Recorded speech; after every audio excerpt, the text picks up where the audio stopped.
In 2007, she became the first woman to hold the position of Speaker of the House. She led Democrats in the House for 2 decades and was crucial in passing the signature legislation of Obamacare.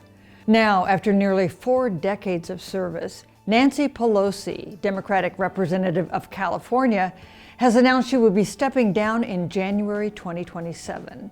What will her legacy be? Hello and welcome to USA Today's The Excerpt. I'm Susan Page, Washington Bureau Chief. Speaker Pelosi, thank you so much for joining us. My pleasure. Thank you. You were just mentioning your grandchildren at Thanksgiving. Were your grandchildren surprised by your decision not to seek another term? I don't think they saw me as a speaker. I think they saw me as a grandmother, and I'm not giving up that. And no, I don't know whether they were surprised. It really didn't come up. We don't really talk about my career when we're there for Thanksgiving. How about your husband? Was he surprised? No, I don't think so. I mean, I basically said last year that I would run one more time in order to win the election for the Democrats. In order to be a factor in an election, it's easier to do so legally with all the rules that govern it as a member of Congress. And so this is my mission. And I told people then, they said, you are setting out to win? Are you going to win? I said, I'll let you know in 1 year. And 1 year from then, now, yes, we are going to win. It's absolute. We were also sorry by the attack on your husband. How is he doing? He's doing okay. I think getting hit on the head is something that is ongoing. Although it's all reconstruction, the brain, the whole thing is traumatic and as well as physical. However, it stays with you. You get dizzy and you can fall, you break something. So it has ramifications beyond the incident. But he's lovely. I feel terrible because they're looking for me. They get him. He pays the physical price. Our children pay it traumatic. Our children and grandchildren, a traumatic effect. But he's lovely and good. Well, that's good to hear. Was this a hard decision to make? No, it wasn't hard at all. I don't know why people even think it was. No, it was time. It was, I mean, I've been ready for a while to. My life does not depend on my being in Congress, and I was hoping Hillary would win, was really shocked when she didn't, and then decided that we had to come back and win, which we did in 2018, winning 40 seats, 31 of them in Trump districts, and now we have to win again, and we will. You stuck around because Donald Trump was going to become president, and you certainly played a big role in his first term in regaining the House.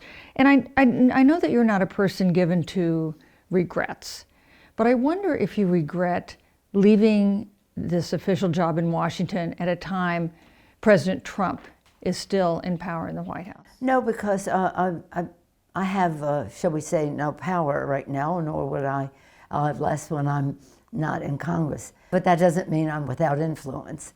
And there are many people outside the Congress, including I will be one in a year, who can be making the fight.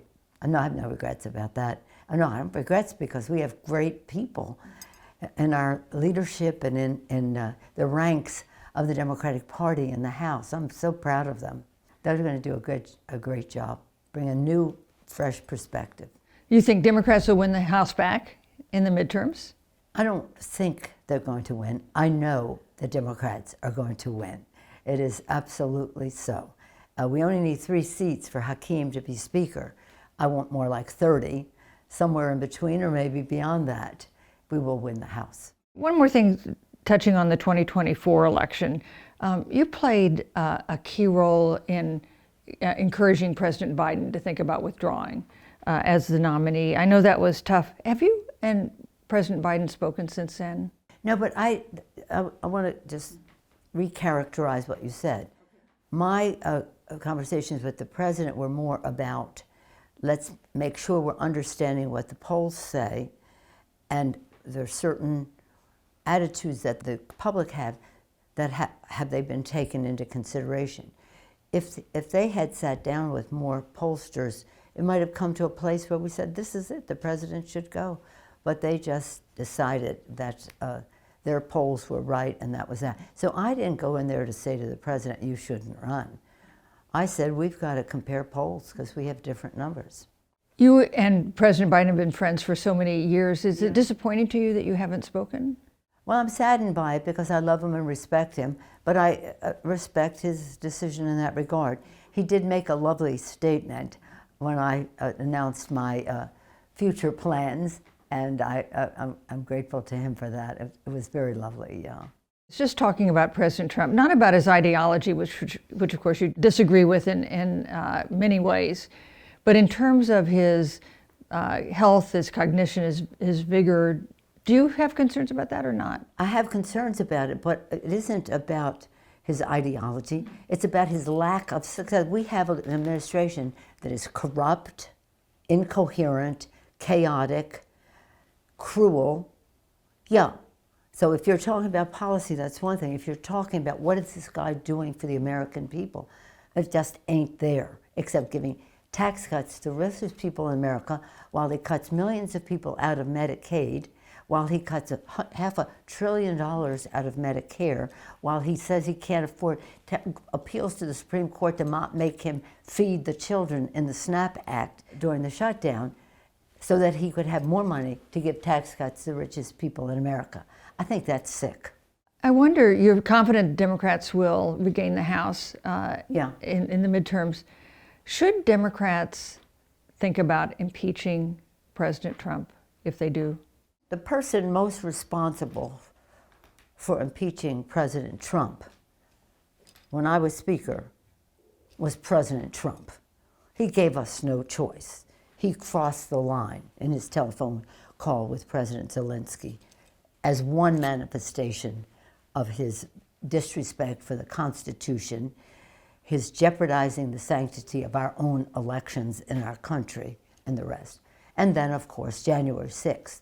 He can try to change the narrative all he wants, but we will be there to make sure the public knows the truth about January 6th was an insurrection incited by the President of the United States.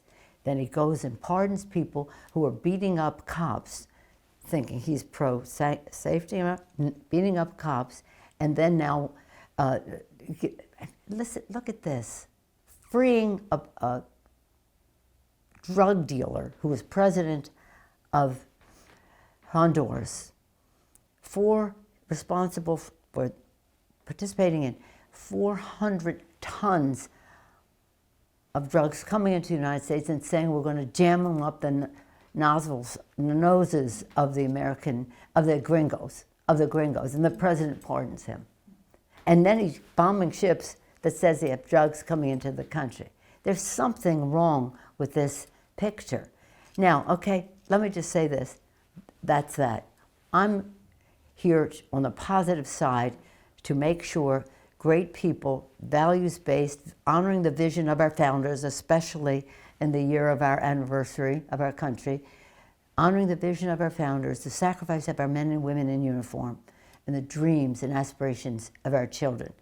I'm really not here to talk about the incoherence, the cruelty, the corruption of the current president of the United States. But just to make sure I understand you, this should not be the agenda of Democrats for this last 2 years. If he crosses the border again, but that's not an incidental thing you say, well, we're going to do that. No, there has to be cause, there has to be reason. We had review. This was a very serious historic thing, and our founders knew that there could be a rogue president, and that's why they put impeachment in the Constitution.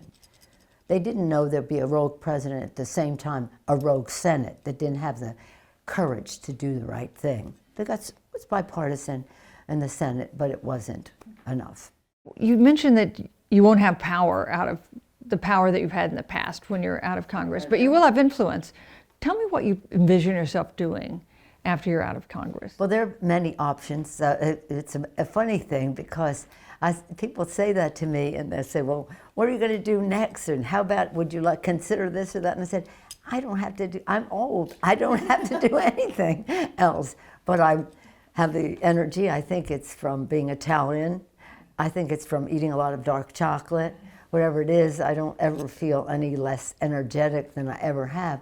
But it's about the children, and it's about our country. I mean, I grew up in a very patriotic family in Little Italy in Baltimore.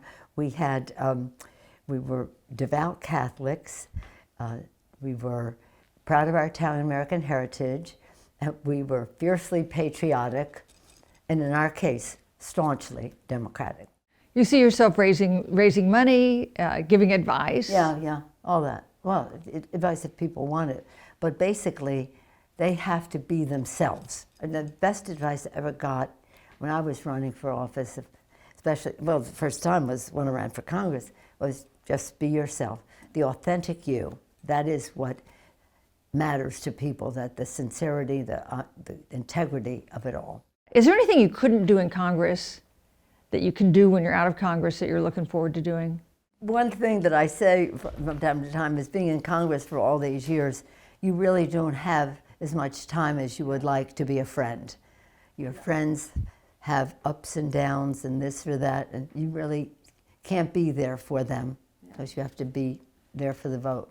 Your proudest achievement? Affordable Care Act, there's absolutely no question. For 100 years, presidents had tried, Democratic presidents, it was Republican too. Yeah, right. Teddy Roosevelt, Franklin Roosevelt, Harry Truman got close with Medicare. LBJ, so fabulous, Medicare and Medicaid. The Clinton, everybody tried. But Barack Obama came with the intention to do this, and we had plans for it. You know, we've always been, when I came to Congress, that was my issue, health care, and of course relating to HIV and AIDS at that time, but the larger issue as well.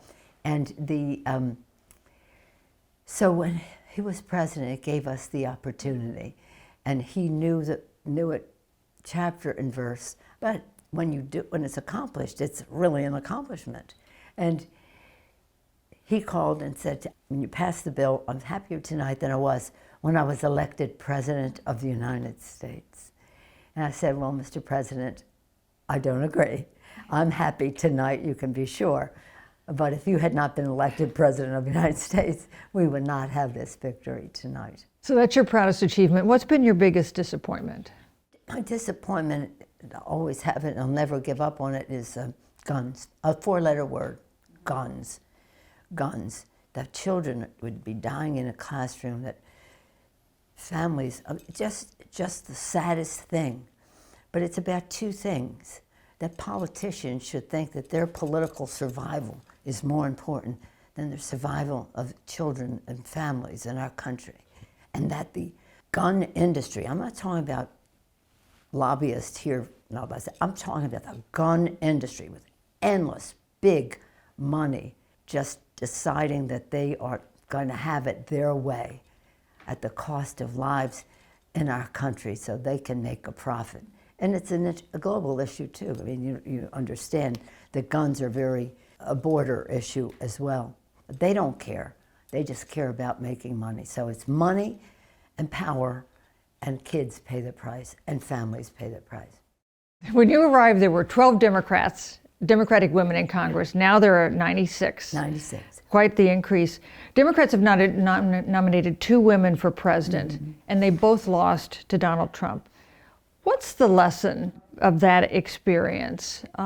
And do you think a woman will be elected president in your lifetime? I certainly hope so. How I think about it is, I always thought that a woman would be president of the United States long before a woman would be Speaker of the House. This place is just so, it's not a glass ceiling, it's a marble ceiling. So I thought, certainly the American people are far ahead of the Congress in terms of their acceptance or their enthusiasm for a woman to be President of the United States. As it turns out, I became Speaker because one thing was we decided we were going to have more women in Congress, and that gave us more members of Congress, and therefore we had the majority. I helped create that. I became Speaker. But I would never have thought that. I would have thought outside there's more interest in it. There's so much enthusiasm. As I said, I think Hillary Clinton was the best qualified person, and I think that Kamala Harris did a great job. She there's so much enthusiasm that she engendered in her campaign. But I think people are getting more ready for it. I think it's probably, maybe not my lifetime, but within this next generation, there'll be a woman, yeah.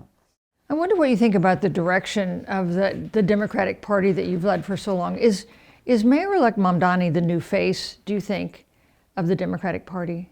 I don't think any mayor is the new face. I mean, we have a great mayor in San Francisco, and he's wonderful and he's doing a great job. I wish the mayor success. I want mayors to succeed, coming from the mayor's family where I lived my whole life when my father was mayor, and my brother was mayor. But I don't think you define who the face of the party is. That has to emerge from the party. And here's the thing, and count on this. In 2005, we said in the first year, the president's numbers, President Bush was 58% in January, 38% in September, because he gave us a gift. He was going to privatize Social Security. He says, Nancy, I was only partially privatizing. And I said, yes, that's good enough for me. Take his numbers down. Trump, the next time in September, we went out there, 10,000 events on the Affordable Care Act and what it meant to people. Not talking about the provisions or the politics, talking about my wife had breast cancer and this is what the bill meant to me, the law meant to me. My father had a stroke. My baby came home from the hospital with a heart condition. That, we won 40 seats, 31 of them in Trump districts. So a year in advance is where you see what that is. Okay, so we knew in 2006 when we won that we were going to win the White House. We knew in 2018 when we won, we knew we were going to win the White House in 2020. And now we know when we win the House next year is our path to the White House. And we have a big bench, some women on it, maybe more women will join that bench. And we have a Democratic Congress to talk about the issues in a way that the press will cover. The press doesn't really cover so much in the House, Democrats in the House, because we don't have power. When you have power, it's a different story. We won't be able to get his signature on things maybe, but we'll be able to slow down the terror that he is inflicting on the country. You've talked about kind of the fundamental concerns you have about President Trump and his leadership. Do you think that democracy is in peril now? Yeah, of course it is. What is democracy? Democracy is free and fair elections. I rest my case on him. It's an independent judiciary. Okay. It's due process, right? It's freedom of the press. All of those factors are a part of a democracy. I think freedom of the press is the biggest defender of democracy. And what did he do? He did what autocrats do, try to diminish the power of the press, the influence of the press. That's a vicious thing to do. But I don't think you save it by having that conversation. That was what the conversation was before. You save the Constitution of the United States. You save our democracy. You celebrate our 250th anniversary at the kitchen table. What are the issues that matter to people in their lives? The health, the education, the economic security of their families. That's what saves the democracy. When people vote, see their interests served by one party or another. Speaker Pelosi, thank you so much for joining us. You're welcome. My pleasure. Thanks for watching. I'm Susan Page, Washington Bureau Chief. I'll see you next time.